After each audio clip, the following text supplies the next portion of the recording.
ಈಗ ನೋಡ್ಬೋದು ಮಕ್ಕಳೆಲ್ಲ ಫಾಸ್ಟ್ ಫುಡ್ ಅಂತ ಹೋಗ್ತಾರೆ. ಫಾಸ್ಟ್ ಫುಡ್ ಅಂದ್ರೆ ಏನು?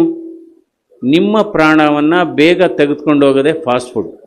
ಸೊ ಅದರಿಂದ ನಾವು ತಿನ್ನುವ ಆಹಾರ, ನಮ್ಮ ಆರೋಗ್ಯ ನಮ್ಮ ಕೈಯಲ್ಲಿದೆ, ನಮ್ಮ ಬಾಯಲ್ಲಿದೆ. ನೋಡಿ, ಶರೀರದಲ್ಲಿ ಮೂಳೆ ಸವಿಯುತ್ತೆ, ಮೆದುಳು ಸವಿಯುತ್ತೆ, ಹೃದಯ ಸವಿಯುತ್ತೆ, ಕಿಡ್ನಿ ಸವಿಯುತ್ತೆ, ನಾಲ್ಗೆ ಸವಿಯೋದು ನೋಡಿದ್ದೀರಾ?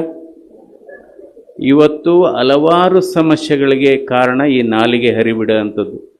ಬಹುಶಃ ನೀವು ನಿಮ್ಮ ನೆಮ್ಮದಿ ಚೆನ್ನಾಗಿರಬೇಕು ಅಂದರೆ ನಾಲಿಗೆಯನ್ನು ನಿಯಂತ್ರಣದಲ್ಲಿಟ್ಕೋಬೇಕು. ನಿಮ್ಮ ಮನಸ್ಸು ನಿಮ್ಮ ನಾಲಿಗೆಯನ್ನು ನಿಯಂತ್ರಣದಲ್ಲಿಟ್ಟು, ಯಾಕೆಂದರೆ ನಾಲಿಗೆಯಲ್ಲಿ ವಿಷವೂ ಇದೆ, ಅಮೃತವೂ ಇದೆ. ಯಾಕೆಂದರೆ ನಮ್ಮ ಕಣ್ಣುಗಳು ಚೆನ್ನಾಗಿದ್ದರೆ ನಾವು ಪ್ರಪಂಚವನ್ನು ನೋಡ್ಬೋದು.